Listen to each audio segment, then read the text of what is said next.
नमस्कार आप सभी को। मैं Sarita Kulkarni Astro Life Junction channel में आप सभी का स्वागत करती हूँ। नक्षत्र गोचर को अगर समझना है तो हमें ये ध्यान रखना पड़ेगा कि प्रत्येक नक्षत्र को लेकर कोई ना कोई ऐसी पौराणिक कथा है जिसके कारण वो प्रचलित है, वो नक्षत्र प्रचलित है। आज हम रोहिणी नक्षत्र के बारे में बात करने वाले हैं, जहां गुरु जो है वो रोहिणी नक्षत्र में प्रवेश कर रहे हैं और लगभग 2 महीने के लिए इस नक्षत्र में रहने वाले हैं।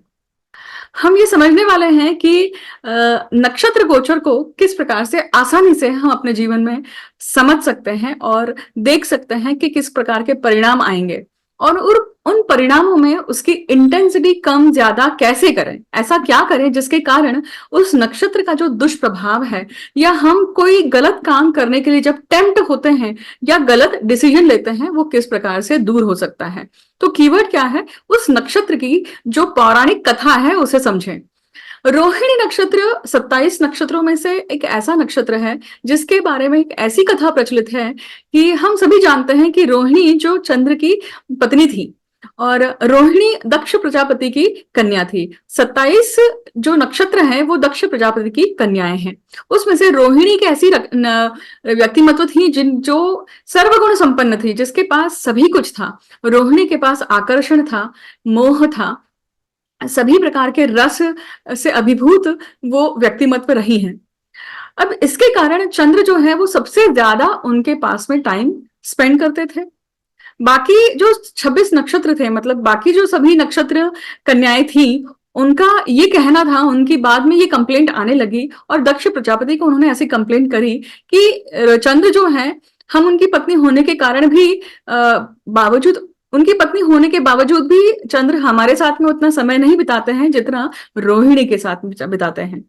तो यहाँ इस नक्षत्र को लेकर एक पॉइंट आता है, भेदभाव, पार्शियलिटी। मतलब जब गुरु का गोचर होगा, गुरु का गोचर इस नक्षत्र में चल रहा है, तो कहीं ना कहीं आसपास आपको पार्शियलिटी का कीवर्ड दिखने के लिए मिलेगा और ये गोचर इस भेदभाव से संबंधित भी रहने वाला है। दूसरा, अब देखिए, भेदभाव हुआ मतलब चंद्र ने ये कर्म किया जिसके कारण बाकी सभी नक्षत्र कन्याओं के साथ में उन्होंने अब भेदभाव किया। उसका दंड उन्हें क्या मिला? उसका दंड उन्हें ये मिला कि उन्हें क्षय रोग, मतलब चंद्र कला कला से बढ़ते हैं और कला कला से घटते हैं। तो अमावस्या और पूर्णिमा यहाँ पे क्या आई, अस्तित्व में आई। मतलब चंद्र को दंड मिला कि उसे क्षय रोग होगा, उसे कहीं ना कहीं स्किन की डिसीज हो गई। यहां पे उनका नुकसान हुआ, है ना। मतलब जब आप भेदभाव करते हैं तो आपको क्या करना पड़ता है? आपको ये दिखता है जीवन में कि भेदभाव का जो रिजल्ट है वो कोई बहुत अच्छा नहीं होता है, क्योंकि जिसके साथ आप भेदभाव कर रहे हैं वो कहीं ना कहीं खुन्नस खा के, रिवेंज खा के बैठेगा और जब उसे समय मिलेगा वो आपको दंड देने के लिए या आपको ऐसी परिस्थिति में अटकाएगा जहां पे आपका नुकसान होगा, जहां पे आपका बल कम होगा। चंद्र का बल कम होता है ना अमावस्या में, और चंद्र का बल बढ़ता है पूर्णिमा में। चंद्र किसके कारक है? चंद्र है इमोशंस के, वासनाओं के कारक है। अगर व्यक्ति का इमोशन देखना है कि भाई इस गत जन्म में जो भी उसने कर्म किया है, जिस कर्म के कारण उसे ये जन्म मिला है, उस कर्म को भोगने के लिए मिला है, तो उसका इमोशन कहाँ था? वो इमोशन अगर आप देखेंगे तो आपकी पत्रिका में जहां भी चंद्र स्थित है उस भाव से संबंधित आपका इमोशन अटका हुआ है, उसी के कारण आपने जन्म लिया है। मतलब इस जन्म में वो इमोशन आपको दर्शाएगा कि ये जब इसी इमोशन के थ्रू आपको बार बार लूप में जाना है।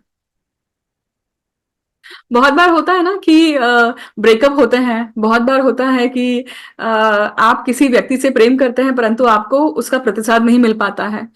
आप रिलेशनशिप के मामले में हमेशा खाली ही जाते हैं, आपका हाथ खाली ही रहता है। बहुत बार हम ऐसे इमोशंस के थ्रू जाते हैं ना, किसी को आप बहुत आपकी फ्रेंडशिप है किसी के साथ में और वो फ्रेंडशिप जिस प्रकार से आप निभा रहे हैं सामने वाला नहीं निभा रहा है। इमोशंस, हम इमोशंस की बात कर रहे हैं, भावनाओं की बात कर रहे हैं। और चंद्र दिखाते हैं कि अमावस्या जब होती है तो वो इमोशंस घटते हैं या वो त्रासदायक होते हैं, और जैसे ही पूर्णिमा आती है तो उन्हीं इमोशंस के कारण हम प्रसन्न होते हैं। ये उसका एक कीवर्ड हुआ। दूसरा कीवर्ड ये हुआ कि भेदभाव के कारण जो दंड उसे मिला वो क्षय रोग था। और क्षय रोग मतलब अगर फिजिकली लिया जाए तो ये हम वृषभ राशि का गोचर की बात कर रहे हैं, और वृषभ राशि आपके चेहरे पर पड़ती है। तो आप देखिए, जब जिनके भी ऊपर अमावस्या या पूर्णिमा पूर्णिमा का प्रभाव होता है, उनके चेहरे का तेज घटते बढ़ते रहता है अमावस्या और पूर्णिमा के अकॉर्डिंग। उसी प्रकार से उनकी भावनाएं भी, उसी प्रकार से उनका हार्मोनल इम्बैलेंस भी, उसी प्रकार से उनके चेहरे पर पड़ने वाले पिंपल्स भी, और उसी प्रकार से आपके शरीर पर आपको जो एक्जिमा होता है या आपको कोई स्किन डिसीज होती है उसका भी दंड मिलता है। इन शॉर्ट इसका अर्थ क्या हुआ? अब देखिए कि जब भी हमें कोई रोग होता है तो वो किसी न किसी विपरीत या गलत कर्मों के परिणाम स्वरूप हमें वो चीज भोगने के लिए मिलती है। अष्टम स्थान निज दोष है, और निज दोष अर्थात हमारे खुद के ऐसे दोष, ऐसी हैबिट्स जिसके कारण हमें क्या मिलता है? दंड मिलता है। क्योंकि अगर हमने गलत खाना खाया तो हमारा पेट खराब होगा, हमारा गला बैठ सकता है, हमें टॉन्सिल्स का प्रॉब्लम हो सकता है, हमें कॉन्स्टिपेशन हो सकता है, स्पाइल्स हो सकता है। हमें पता है कि ये चीज अभी इस मौसम में नहीं करना चाहिए, फिर भी हम वो चीज करते हैं, जैसे आइसक्रीम खा लेना। ऐसी बहुत सारी चीजें हैं, राइट? तो जब हम अपने निज दोषों के कारण करते हैं तो यहाँ पे ये चक्र है, समझिएगा, और इस चक्र के अनुसार फलित मिलता है। अब इसे समराइज करते हैं वापस से। आपने इसका घटनाक्रम तो समझ लिया, हमने पौराणिक कथा के एग्जाम्पल के थ्रू हमने ये समझ लिया कि गोचर किस प्रकार से काम करेगा। गोचर आपको भेदभाव से संबंधित, अगर आपसे कोई भेदभाव हुआ है या आपके साथ भेदभाव हो रहा है, ये आपको देखने के लिए मिल सकता है इस गोचर में। दूसरा, जो आपने भेदभाव किया है उसका दंड स्वरूप आपको कहीं ना कहीं क्षय रोग, अब ये लिटरली क्षय रोग नहीं है, राइट? कहीं ना कहीं लिटरली भी हो सकता है, किसी के साथ में फिजिकली भी हो सकता है उसका परिणाम होना। और भेदभाव से जो पीड़ित व्यक्ति होता है उसमें किस प्रकार की खुन्नस आती है, किस प्रकार की रिवेंज की भावना आती है, किस प्रकार का डिनायल, एक रिजेक्शन फील होता है, डिच इको फील होता है, ये भी होता है, राइट? इन सब के थ्रू वो व्यक्ति जा सकता है। अब यहाँ पे गुरु क्या रोल प्ले कर रहे हैं? गुरु आपको यहाँ पे कहीं ना कहीं बुद्धिमत्ता देते हैं, विजडम देते हैं। बुद्धि तो आपको बुध ग्रह से मिलती है कि किसी भी चीज को यूज कैसे करना है, बट उस चीज को यूज करते समय कितना फोर्स डालना है, कितनी चीजें कब किस समय पे करना है, ये चीज होने के बाद में उसका कॉन्सिक्वेंसेस क्या होगा, ये विजडम जो है ये गुरु से आती है। तो यहाँ पे गुरु आपको, क्योंकि गुरु शुभता के ग्रह हैं, तो वो गाइड करने वाले हैं। फॉर एग्जाम्पल, अगर आप मीठा खाने की शौकीन हैं और वृषभ राशि में गुरु का गोचर है, तो क्या करेगा? सभी सभी के लिए स्वीट टूथ कहीं ना कहीं निर्माण करने वाले हैं। परंतु आपको पता है कि ये मीठा आपको नहीं खाना चाहिए, तो आपको खाने के पहले विचार आ जाएगा कि यार ये मुझे चीज नहीं करनी चाहिए। वो अलग बात है कि आप उस विचार को इग्नोर कर देते हैं और खा पी लेते हैं। उसी प्रकार से वाणी, वाणी क्यों? क्योंकि कहीं ना कहीं आपके मौखिक रूप से आप अपने कर्म को बढ़ाते हैं, मौखिक रूप से आप कर्म का बंधन निर्माण करते हैं। तो कर्म का बंधन जब आप निर्माण कर रहे हैं तो क्या ये कर्म बंधन निर्माण करना जरूरी है? फॉर एग्जाम्पल, किसी को अगर आप बहुत बुरा भला बोल देते हैं, जहां पे जितनी डांटने की जरूरत है उतना डांट लगा के आप शांत नहीं कर देते हैं। जैसे हमारे घर पे जो काम वाली बाइयां होती हैं या हमें जो हेल्पर्स होते हैं, हम बहुत बार उन्हें डांट देते हैं, फटकार देते हैं, उनका ईगो क्रश करते हैं बहुत बार। सामने वाले का मान सम्मान न देखकर उसे ये चीज दे देना, उसको इस तरह के ट्रीटमेंट दे देना, तो क्या होगा? आपने उस समय तो उससे वो काम करवा लिया, पर उसके मन में खुन्नस हो गई, या उसके मन में आपके प्रति विचार बदल गए, आपने वाइब्रेशंस चेंज कर दी। और वाइब्रेशंस जब चेंज कर हो जाती है तो इसका परिणाम उस वास्तु पे, उस व्यक्ति पे, सभी जगह पे होता है। और वो व्यक्ति कभी ना कभी आपको गिव बैक करता है। ये ह्यूमन नेचर है। बहुत कम ऐसा होता है कि व्यक्ति व्यक्ति मतलब देखिए, अगर किसी ने गाली दी, आपने गाली वो ली ही नहीं, तो आपको वो गाली लगेगी ही नहीं। बट इस समझ को आना, इस प्रकार के लेवल तक पहुंचना, ये सबके लिए आसान नहीं है। सबके लिए नॉर्मली क्या होता है, where there is a action there is a reaction. जो सामने वाले ने कहा उसके प्रति तुरंत रिएक्शन आ जाती है हमारी, उसी से बचना है। तो इस प्रकार से ये गुरु का जो गोचर है ये कार्य करेगा रोहिणी नक्षत्र में। अब हमने रोहिणी की एक ऐसी छटा देखी जो हमें इस गोचर में दिखने वाली है एक। बट रोहिणी इसके साथ साथ ऐसा नक्षत्र है जो आपको समृद्धि देने वाला है। ये फर्टिलिटी का नक्षत्र है। ये इसका जो सिंबल है वो बुलक काट है। तो ये ना वाहन के स्वरूप में है कहीं ना कहीं, सामान ले जाने के लिए। ये रोहिणी नक्षत्र जो है ये पोषण करने वाला भी है, ये साज सज्जा के लिए भी है, समृद्धि देने वाला है, निर्माण करने के लिए है। तो ये सारी जो शक्ति आपको प्राप्त होगी इस गोचर में, इसे आप किस प्रकार से यूज करते हैं। परंतु इसका बैलेंस, सृष्टि का नियम है संतुलन, और संतुलन के अकॉर्डिंग अगर आप ये चीज करते हैं तो आपको प्रॉब्लम नहीं आएगी। किसी भी चीज को लेकर एडिक्टिव नहीं होना है, किसी भी चीज को लेकर बहुत ज्यादा मोह में, ऑब्सेशन में नहीं फंसना है। क्योंकि मान लीजिए जिनके भी पत्रिका में वृषभ का राहु है, उसके ऊपर ही गुरु का गोचर आया है, तो क्या है, वो गुरु चंडाल योग हो रहा है। तो आपसे चंडाली कर्म होगा ही होगा, उस चीज से आपको बचना है। और चंडाली वृत्ति होना, चंडाली आपकी सोच होना, मतलब गलत सोच होना, ये होगा ही। ये टेम्पटेशन, ये लुअर आएगा ही आएगा। और रोहिणी नक्षत्र में है तो मेरे साथ ही ये सब चीजें होनी चाहिए, बाकी को नहीं मिलना चाहिए, मुझे ज्यादा मिलना चाहिए। इसका विचार, इस तरह के विचार आएंगे ही आएंगे। इसी से आपको बचना है, संतुलन स्थापित करना है। अब हम देखेंगे कि ये जो रोहिणी नक्षत्र पे गुरु का गोचर हो रहा है, ये आपके किस भाव में हो रहा है, मतलब प्रत्येक लग्न राशि के लिए और जन्म राशि के लिए किस प्रकार से प्रभाव देगा। तो हम सिर्फ कीवर्ड देखने वाले हैं, कुछ सेंटेंसेस सब राशियों के लिए देखेंगे और तुरंत रिकैप करेंगे इस चीज को। ठीक है, बढ़ते हैं काल पुरुष कुंडली अर्थात मेष लग्न की तरफ। मेष लग्न के लिए देखिए ये जो गोचर है किस प्रकार से होगा, ये उनके द्वितीय भाव में हो रहा है। जितनी भी बातें मैंने कही वृषभ राशि जो द्वितीय भाव में पड़ती है उसके अनुसार हुई। तो मेष लग्न के लिए गोचर क्या होगा, आपको अपनी वाणी, आपको आपके कुटुंब, मतलब कुटुंब में ऐसा कुछ ना कुछ होने वाला है जहां पे भेदभाव वाली या पार्शियलिटी वाली कहीं ना कहीं कुछ एक ऐसी चीजें बन सकती हैं जिसके कारण आप कुपित हो सकते हैं, या जिसके कारण आपके आसपास के लोग आपके ऊपर कुपित हो सकते हैं। तो इसके ऊपर आपको खास विशेष ध्यान रखना है।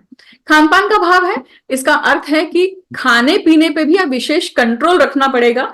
जब तक गुरु का गोचर ये पूरा रोहिणी नक्षत्र से गुजरेगा, इवन पूरे साल भर भी आपको गुरु से संबंधित जो दिक्कतें हैं, दांतों से संबंधित हो सकती हैं, आपके नसों से संबंधित हो सकती हैं, बहुत पुराना कुछ ना कुछ प्रॉब्लम बाहर आ सकता है और उस प्रॉब्लम से आप निजात पा सकते हैं। एक और चीज समझिएगा, गुरु का गोचर जो होता है, गुरु एक्सपेंशन के कारक है। गुरु जब एक्सपेंशन करते हैं तो वो क्या करते हैं, अगर मान लीजिए कोई सिस्ट है, कोई फोड़ा है, फुंसी है, तो उसे बढ़ाएंगे उसको। अगर वो गुरु पीड़ित है आपके पत्रिका में तो, है ना, तो सिस्ट होना, कोई, हम बहुत बार खाना खाते हैं और बाइटिंग हो जाती है। देखिए हमारा जो चीक होता है वो हम बाइट कर लेते हैं बहुत बार, और वहां पे एक गांठ समान बन जाती है और वो गांठ धीरे धीरे बड़ी होती है। तो वो जो चीजें हैं, इस प्रकार की कुछ न कुछ संभावना हो सकती है जिसके कारण आप पीड़ा में जा सकते हैं।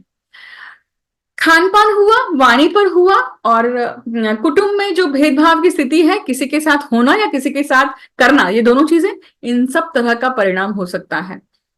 ये एक और चीज हो सकती है कि धन को लेकर या इवन फाइनेंस को लेकर कहीं ना कहीं कुछ इस प्रकार की घटनाक्रम बन सकती है जहां पे आप पार्शियलिटी कर रहे हैं या जहां पे आपके साथ पार्शियलिटी हो रही है। तो पैतृक संपत्ति को लेकर भी हो सकता है, या फिर कुटुंब में, या आप जिसके साथ भी मान लीजिए रिलेशनशिप में है और आपके फ्रेंड सर्कल में है, तो आप सामने वाले को, जिसके साथ में आप प्यार करते हैं, उन्हें आप तवज्जो दे रहे हैं, बट अदर जो व्यक्तिमत्व हैं जो आपके साथ जुड़े हुए हैं, आपके लिए वैसा रुख रखते हैं, उनको आप पीड़ा दे रहे हैं, उनके साथ आप पार्शलिटी कर रहे हैं। तो कहीं ना कहीं आपको क्लियर कम्युनिकेशन रखना बहुत जरूरी है। दिस इज व्हाट दिस गुरु का रोहिणी नक्षत्र गोचर आपके लिए लेकर आएगा। बाकी अगर हम अच्छी बातें कहें तो समृद्धि आना, पैसों का लेन देन बढ़ना, पैसों में वृद्धि होना, घर में कुटुंब में वृद्धि होना, ये सारी चीजें होने की संभावना दिखाई देती है। आपका गुरु किस प्रकार से बराबर लेकर बैठा हुआ है पत्रिका में, उसके अनुसार ये सारी चीजें डिपेंड करती है, याद रखिएगा। अब देखिए अब हम बात करते हैं वृषभ लग्न के लिए। तो वृषभ लग्न के लिए देखिए ये गोचर क्या है, ये खुद लग्न में हो रहा है। गुरु रोहिणी नक्षत्र में बैठ के लग्न में ही इसका परिणाम देने वाले हैं। तो ये गोचर पूर्ण रूप से आप अपनी पर्सनालिटी, आप अपना जो रूप है उसके ऊपर होने वाला है। आपका अपीयरेंस, आपका दिखना, आपके विचार, आपकी हॉबीज, आपका स्किल सेट, इन सब के ऊपर आपका ध्यान जाने वाला है। आप कैसे दिखाई देते हैं, ग्रूम करना अपने आप को, इसके ऊपर आपका ध्यान जाने वाला है।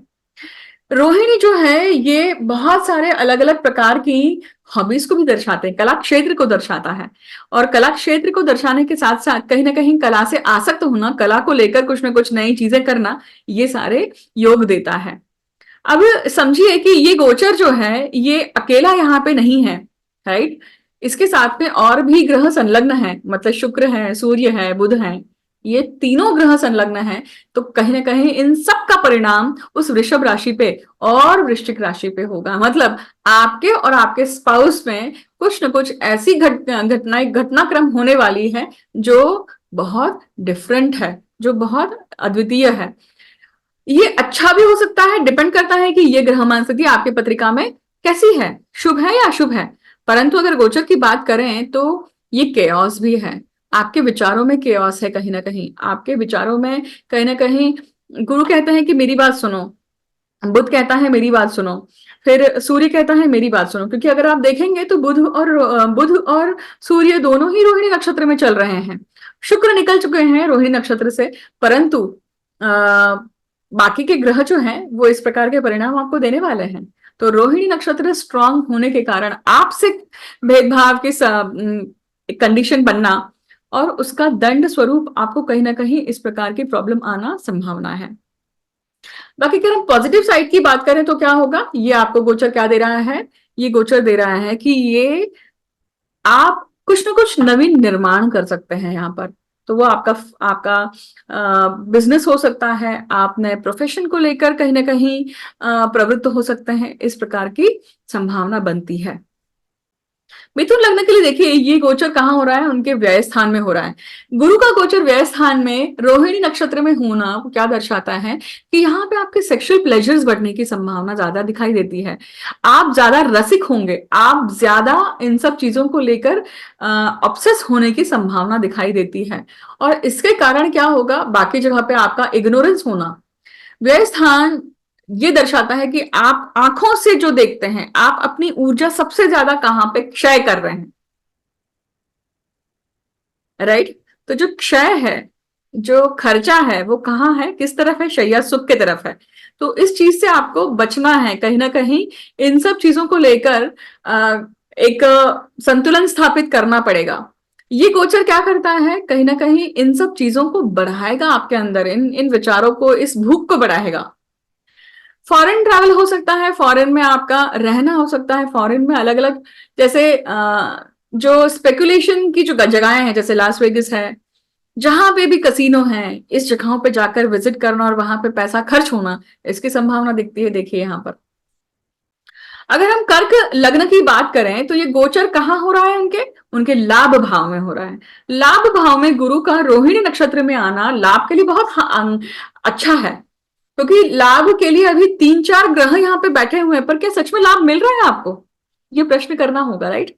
क्योंकि वृषभ राशि का स्वामी खुद वहां पे है तो लाभ तो मिलना चाहिए, परंतु सबका यहाँ पे से है। मतलब बुध का यहाँ पे कुछ ना कुछ अपना कहना है, सूर्य का अपना कुछ ना कुछ कहना है, और गुरु रोहिणी नक्षत्र में जो चलेंगे वो अपना कुछ ना कुछ यहाँ पे योगदान देने वाला है। तो क्या है वो योगदान, अब देखिए ये पूरा समय या पूरा टाइम पीरियड आपके स्पाउस एंड फैमिली, यहां से आपको क्या है, आपकी एनर्जी काफी जा रही है, यहां पे आपका काफी ध्यान केंद्रित है।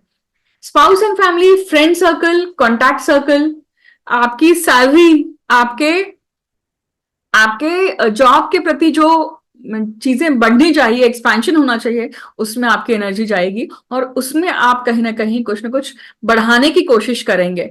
बट यहाँ पे अगेन आपसे ऐसी कंडीशन नहीं बनना चाहिए। फ्रेंड सर्कल में भी का आप अगर रहते हैं तो जो आपको लोग मदद करने के लिए आने वाले हैं, क्योंकि ये गोचर आपको यही देने वाला है कि ये सारे लोग आपको लाभ देने के लिए बैठे हुए हैं, इनके माध्यम से आपको लाभ आ सकता है।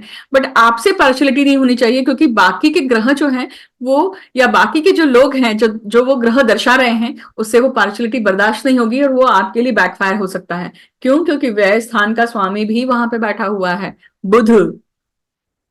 मतलब वो खड्डा भी दे सकता है आपको। तो आपको बहुत ध्यान पूर्वक आपसे आपकी वाणी चलनी चाहिए, आपके विचार चलने चाहिए। आपको बहुत सही ढंग से इस स्थिति को हैंडल करना पड़ेगा। ये आपको और क्या दे सकता है? देखिए, बहुत सारे लोग जो कर्क राशि के हैं वो कंसेप्शन के लिए जरूर जा सकते हैं, उनको अच्छा यहाँ पे परिणाम मिल सकता है। उसी के साथ साथ जो लोग विद्या प्राप्त करना चाहते हैं उनके लिए भी अच्छा है ये।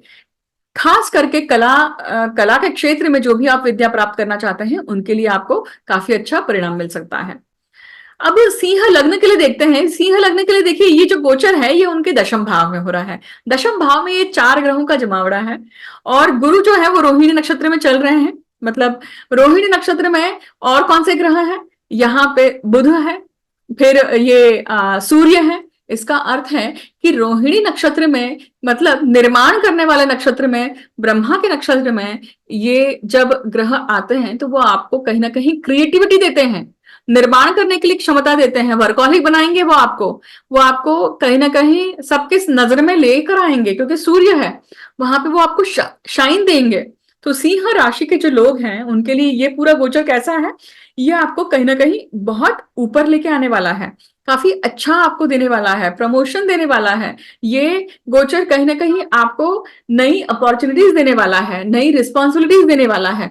बट गुरु जब भी दशम भाव में आते हैं ये साल भर रहने वाले हैं। एक बात याद रखिएगा, पत्रिका में जब गुरु दशम भाव में होते हैं तो देते हैं, फिर निकाल लेते हैं और फिर देते हैं। मतलब अप डाउन ये क्या चलती है? पैटर्न चलता है। अगर ऐसा आपके साथ में जीवन में हुआ है, अगर आपका जन्मस्थ गुरु दशम भाव में बैठा हुआ है और अगर आपके साथ में इस प्रकार की घटना घटित हुई है, क्या घटना घटित हुई है आप जरूर वीडियो के कमेंट सेक्शन में शेयर कीजिएगा, है ना। अब हम बात करते हैं कन्या लग्न के लिए। देखिए, कन्या लग्न के लिए देखिए ये गोचर ये उनके भाग्य में हो रहा है, भाग्येश का भाग्य भाव में होना, फिर उसके साथ में गुरु का रोहिणी नक्षत्र में होना, ये सारी चीजें क्या करता है? भाग्य में वृद्धि करता है, भाग्य में भाग्य की एक ऐसी स्थिति बनाता है जहां पर आप भाग्य से मिलने वाले जो चीजें हैं वो अगर आप सही समय पे ग्रैब कर लेते हैं। फॉर एग्जाम्पल, अगर आप उच्च शिक्षण के लिए जाना चाह रहे हैं, आप कुछ ऐसी स्किल सेट के लिए जाना चाह रहे हैं, टेस्ट देना चाह रहे हैं जो बहुत जरूरी है आपके जॉब में आपको बढ़ोतरी देने के लिए, अच्छी पोजीशन देने के लिए, पैसा बढ़ाने के लिए, ये वो समय है कि आप लगभग 30 जून के पहले कर लें। क्योंकि रोहिणी नक्षत्र में होगा तो ये आप कला स्किल सेट अपना सकते हैं, परंतु उसी के साथ साथ गुरु वक्री होने वाले हैं अक्टूबर में। बट उसके पहले शनि वक्री होने वाले हैं इस महीने के अंत में। और शनि अगर पत्रिका में आपके ऑलरेडी वक्री बैठे हुए हैं तो आप जो काम शुरुआत उस समय करेंगे तो वो हो नहीं होगा। इसलिए काम की शुरुआत उसके पहले जरूर कर दीजिए, मतलब आपका काम नहीं अटकेगा, है ना। भाग्य भाव में है तो ये तीर्थ क्षेत्र की यात्राएं दे सकता है। ये ऐसी जगहों पे जाके आपको दर्शन करने के लिए प्रवृत्त कर सकता है जो क्रिएटिविटी का स्थान है। जैसे कामाख्या देवी है, कामाख्या देवी का दर्शन करके आना इस समय आपके लिए क्या होगा? बहुत सोयस्कर होगा, बहुत अच्छा होगा, क्योंकि ये सृजन की देवी हैं इसलिए। और अगर आप पीठ देखें, ये शक्ति पीठ सबसे महाशक्ति पीठ है और योनि पीठ है ये। और यहाँ पे इस ग्रह का होना, रोहिणी नक्षत्र का होना, इन सभी ग्रहों का होना, ये आप आशीर्वाद प्राप्त कर सकते हैं अपने भाग्य को बलवत करने के लिए। अगर हम बात करें कि ये जो गोचर है आपको फॉरेन के लिए चांस देता है क्या, तो डेफिनेटली देता है। जाने के लिए आपको बिल्कुल ये दिखा रहे हैं कि कहीं ना कहीं आपको योग बनते हैं। अगर तुला राशि की बात करें तो ये गोचर उनके अष्टम भाव में हो रहा है। अष्टम भाव में गुरु के रोहिणी नक्षत्र का आना ये क्या दर्शाता है कि आप कला को लेकर, आप वशीकरण को लेकर, सम्मोहन को लेकर अगर कोई भी घटनाक्रम या कोई साधना, कोई चीजें करते हैं तो इसमें आपको यश प्राप्त हो सकता है। आपका इंटेंशन सही होना चाहिए। मेस्मराइजिंग जब आप अपने लिए खुद को करते हैं कि मुझे ये काम करना है और तब तक मैं मेस्मराइज रहूं जब तक ये मैं कार्य अचीव नहीं कर लेता हूं, ये अभीष्ट प्राप्त नहीं कर लेता हूं, तो इस मेस्मराइजिंग में कभी प्रॉब्लम नहीं होती है, क्योंकि आप किसी की हानि नहीं कर रहे हैं, समाज में हानि नहीं कर रहे हैं, आप अपने उत्थान के साथ साथ कहीं ना कहीं समाज में भी कंट्रीब्यूट करते हैं। तो इस प्रकार का हिप्नोटिज्म, इस प्रकार का सम्मोहन, वशीकरण जब आप अपने लिए यूज करते हैं, खुद के ऊपर यूज करते हैं, तो वो आपको उत्थान देता है। एक चीज याद रखिएगा। दूसरा, ऐसे कोई से भी षटकर्म अगर आप समाज में किसी और कारण के साथ करते हैं तो उसका बैकफायर जरूर आता है। तो ये करना गलत है, क्योंकि अष्टम भाव गुण विद्या का भाव है, जमीन के नीचे हिडन हाउस का भाव है ये। और यहां पे ये अगर आप करते हैं तो क्या होगा? भेदभाव। किस प्रकार से भेदभाव? अब देखिए, इसका परिणाम आपको पैतृक संपत्ति को लेकर, क्योंकि ये एक विपरीत राजयोग भी बना रहा है, क्योंकि शुक्र वहीं पे है, विपरीत राजयोग बनाता है। इसका अर्थ है कि किसी का नुकसान होने के बाद में कोई चीज प्राप्त होना। तो आपकी खेती का अगर विषय चल रहा है, एग्रीकल्चरल लैंड का, पैतृक संपत्ति का, अगर यही सेम चीज आपके किसी बीमारी को लेकर चीजें चल रही हैं, तो क्या होगा? यहाँ पे इन सब चीजों पे परिणाम आ सकता है। और वो परिणाम कैसा होगा? अगर आपने निज दोषों को सही रूप से नहीं यहाँ पे संभाला तो ये परिणाम आपको विपरीत रूप से मिल सकता है। परंतु अगर अष्टम भाव से रिजल्ट चाहिए तो अष्टम भाव को सैचुएट करना बहुत जरूरी है। अर्थात घर में जो कुलदेवी कुलदेव जिस प्रकार से पूजन करते आ रहे हैं, अगर वो खंडित है, उसे नहीं किया गया है, उसे करिए, उस चीज को पूर्ण करिए। ये गोचर रोहिणी नक्षत्र का आपको इस चीज को पूर्ण करने के लिए क्या करेगा? ध्यान वहां पे आपका केंद्रित करके देगा, ताकि जहां पे आपका पार्शलिटी कही है उसे कि आपने इनको पूछ लिया पर इनको नहीं पूजा, अगर ये चीज हुई है तो उसे कंप्लीट करिए, उसे टिक मार्क करिए, और आप देखिए फिर आपको रिजल्ट किस प्रकार से मिलते हैं, क्योंकि यहाँ पे भाग्य भाव भी है। वृश्चिक लग्न के लिए देखिए, ये जो गोचर है गुरु का रोहिणी नक्षत्र में, ये इनके सप्तम भाव में है। सप्तम भाव अर्थात आपका स्पाउस। सप्तम भाव क्या है? सप्तम भाव होता है कि आप जितने भी प्रकार के लोगों से बात कर रहे हैं, आप जब भी मुंह खोलते हैं किसी से बात करते हैं, वो अदर पर्सन है। मतलब सातवें भाव से देखा जाता है कि आप लोगों के साथ किस प्रकार से बर्ताव करते हैं, आप किस प्रकार से बर्ताव कर रहे हैं। और अभी इतने सारे ग्रह आपके सप्तम भाव में हैं, गुरु, बुध, शुक्र, सूर्य। इसका अर्थ है कि कहीं ना कहीं केओस है, कहीं ना कहीं कुछ ना कुछ क्या है, बहुत सारा जमावड़ा भी है, बहुत सारा कहीं ना कहीं विचारों का एक आदान प्रदान भी हो रहा है।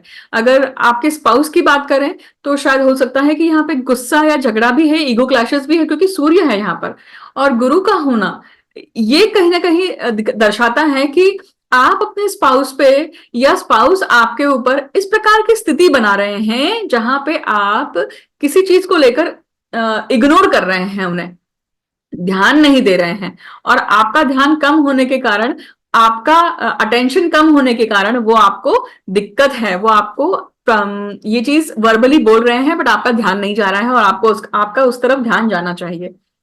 अगर ऐसा है तो वीडियो के कमेंट सेक्शन में जरूर बताइएगा। राइट, सेवेंथ हाउस ये कहीं ना कहीं आपको एक हाईलाइट भी करता है। देखिए, केंद्र का भाव है, केंद्र में इतने सारे जब ग्रह आते हैं तो आपके जीवन में बहुत मेजर घटनाएं भी होती हैं, मेजर इवेंट्स भी होते हैं। तो वो मेजर इवेंट, शादी का होना, ब्याह का होना, या फिर कुछ ना कुछ इवन अलगाव होना, ये सारी स्थितियां सेवेंथ हाउस से संबंधित चीजों को इस प्रकार अभी दिखा रही हैं। रोहिणी के नक्षत्र का गोचर क्या देने वाला है कि आप अपने ऐसी चीजों का सृजन करिए जिससे, अगर आप बिजनेस में हैं तो इस ऐसी चीजों का सृजन करिए जो आपको आगे आने वाले गोचर में फायदा दे सके।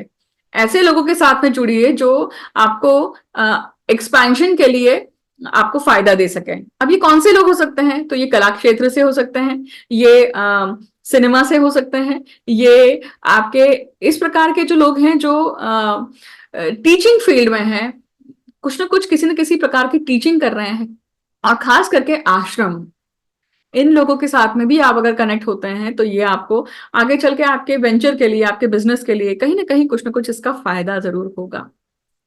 अगर हम धनु लग्न की बात करें तो धनु लग्न के लिए देखिए, ये गुरु का जो रोहिणी नक्षत्र का गोचर है, धनु राशि के लिए देखिए, ये धनु लग्न के लिए देखिए कि ये जो गोचर है ना, ये उनके छठवें भाव में हो रहा है। देखिए, और छठवां भाव पेंडिंग कर्म का है, प्रारब्ध का है। छठवें भाव में जब इतने सारे ग्रह आते हैं, आपके लिए बहुत खास समय है, याद रखिएगा, क्योंकि इतने सारे ग्रह आपसे एक साथ बहुत सारी चीजें डिमांड कर रहे हैं। सबसे पहले तो आपको मौका दे रहे हैं कि उस ग्रह से संबंधित जितने भी पेंडिंग कर्म हैं, मतलब वो ग्रह जिस भाव के स्वामी हैं, वो सारे अगर आप कंप्लीट करते हैं कर्म, तो आप पेंडिंग कर्म से मुक्त होते हैं। या फिर वो आपको संधि दे रहे हैं कि एक एक करके उन सब चीजों को आप समाप्त करें। कैसे होगा? क्योंकि ये ग्रह जब भी जिस क्षण पे उस डिग्री पे जाएंगे, जिस डिग्री पे आपके पत्रिका में छठवें में जो ग्रह बैठे हुए हैं, एक है, दो है, जो भी है, तो वो चीज कंप्लीट होगी। नहीं तो जो आपका लग्न का डिग्री है, वो डिग्री आपकी, क्योंकि भाव मध्य कहा जाता है उसे, ठीक है, भाव मध्य या जो आपकी लग्न की डिग्री है, वो डिग्री आपके प्रत्येक हाउस पे, उस डिग्री पे जब कोई भी ग्रह आता है तो आपको इवेंट देने के लिए सक्षम होता है, और इवेंट उस ग्रह से संबंधित होगा। अब पेंडिंग कर्म में रोहिणी नक्षत्र का गुरु है, वो क्या दर्शा रहा है कि ये कहीं ना कहीं निस्वार्थ सेवा करने का समय है। ये कहीं ना कहीं ऐसी सेवा देने का समय है जहां पे आप अपेक्षा कुछ नहीं कर सकते हैं, परंतु आपको करना बहुत कुछ है। और ये सब चीजें कब तक होंगी? ये शनि के वक्री होने की पीरियड तक हो जाती हैं, देखिए हो जाएंगी। उसी समय तक का आपको एक अपॉर्चुनिटी आपके पास सामने रहने वाली है। इसी के साथ साथ ये सब बाकी जो ग्रह हैं, ये क्या दर्शा रहे हैं कि आप जॉब चेंज कर सकते हैं, नया जॉब के लिए आप अप्लाई कर सकते हैं। एक्चुअली ये सारी चीजें आपके साथ चल रही होंगी, और किस प्रकार से चल रही हैं, ये इसका परिणाम आप जरूर वीडियो के कमेंट सेक्शन में जो भी अनुभव आए हैं वो जरूर शेयर कीजिएगा। और क्या होगा, देखिए रोग भी बढ़ सकते हैं यहाँ पर, क्योंकि जब चार ग्रह एक साथ आते हैं तो वो कहीं ना कहीं बॉडी पे भी, आपके शरीर पे, आपके रोग पे कहीं ना कहीं परिणाम करते हैं। एक समय पे एक ही चीज चलने वाली है, रोग, रिपु, ऋण। तो रोग अगर आ गए हैं तो रिपु और ऋण नहीं आएंगे। परंतु बहुत बार, अब जैसे किसी के घर में किसी को कैंसर हो गया है, तो अगर इंश्योरेंस नहीं है और व्यक्ति को अपने जेब से पैसा खर्च करना पड़ रहा है, तो आपके स्पाउस की जेब यहाँ पे खाली होने वाली है। आपका जो बैंक बैलेंस है वो खाली होने वाला है। तो रोग, रिपु, ऋण, और वो खाली होने के बाद में आपको, अगर व्यक्ति को बचाना है, आप बचाने की चांसेस है, तो हम हमेशा ताकत लगा देते हैं उस व्यक्ति को बचाने के लिए, मतलब ऋण भी लेते हैं। तो इस प्रकार की भी संभावना बनती है, देखिए, कि कुछ ना कुछ पेंडिंग कर्म करने के लिए, पूरी ताकत लगाने के लिए यहाँ पे कुछ ना कुछ आपका क्या लगेगा, आपका ऊर्जा लगने वाली है, और इससे कुछ ना कुछ सृजन होगा। ठीक है। मकर लग्न के लिए बात करें कि ये जो पूरा गोचर है, ये क्या कहाँ हो रहा है? उनके पंचम भाव में, बुद्धि के भाव में इतने सारे ग्रह हैं। बुद्धि के भाव में जब इतने सारे ग्रह आते हैं तो बुद्धि को बहुत बार कुंठित भी करते हैं, क्योंकि बहुत सारे अगर विचार रहेंगे तो आप वो विचार पिक नहीं कर पाएंगे जो आपके भले का है, जो आपके उत्थान का है। आप वो कर बैठते हैं जो आपका प्रारब्ध आपको कहता है, जो आपके भोग भोगने के लिए जरूरी है, क्योंकि आपके प्रारब्ध के भाव का भी स्वामी वहां पे है, आपके भाग्य भाव का भी स्वामी वहां पर है, आपके दशम भाव का स्वामी भी वहां पर है, और उसी के साथ साथ पंचम भाव का स्वामी भी वहीं पे बैठा हुआ है, अष्टम भाव का स्वामी भी वहीं पे बैठा हुआ है। तो इतने सारे जब भाव के स्वामी जब पंचम भाव में आके बैठते हैं, तो जो लोग एक तो कंसेप्शन के लिए जाना चाह रहे हैं, ये सही समय नहीं है। बहुत केओस है अभी बॉडी में, उस एरिया में, उस जगह पे।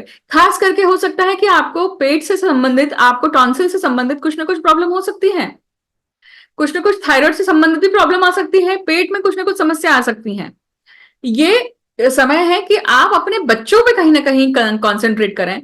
बच्चों के जीवन में कुछ ना कुछ सृजनता, कुछ ना कुछ नए चीज आ सकती है। अगर मान लीजिए, खास करके उन लोगों के लिए जो लोग अडॉप्शन करके बच्चों को पाल रहे हैं, और उसके बाद में आपकी अगर संतति हुई है, उस उसके बाद में ये सिचुएशन होने के बाद में अगर आप अपनी पहली संतति को, जो अडॉप्टेड संतति है, उस पर आपका किसी प्रकार से इग्नोरेंस होता है, ये वो समय है कि जब ये इस प्रकार की घटनाक्रम हिट हो सकती है। तो be very careful about it, और बहुत ध्यान से इस सिचुएशन को पार करिएगा कि आपसे भेदभाव नहीं होना चाहिए, आपसे पार्शलिटी नहीं होनी चाहिए, ना बर्ताव में, ना चीजों को लेकर, ना घटनाओं को लेकर। अगर हम बात करें कुंभ लग्न के लिए, तो ये गोचर उनके चौथे भाव में हो रहा है। चौथा भाव आपका घर है, सुख है, शांति है, सौख्य है, माता का भाव है, वास्तु का भाव है। और इतने सारे जब ग्रह आते हैं तो ये सबसे पहले तो कुंभ लग्न के लिए बहुत सारे चांसेस है कि आप अपने घर को डेकोरेट कर रहे हैं, आप अपने घर के रेनोवेशन को कर रहे हैं, बढ़ा रहे हैं, एक्सपैंड कर रहे हैं, अलग अलग रूम्स को डेकोरेट कर रहे हैं, इसके चांसेस बनते हैं एक। दूसरा ये चांस बनता है कि आप कहीं ना कहीं शिफ्ट होने वाले हैं, आप कहीं ना कहीं बदलने वाले हैं घर को, इसके भी चांसेस बनते हैं।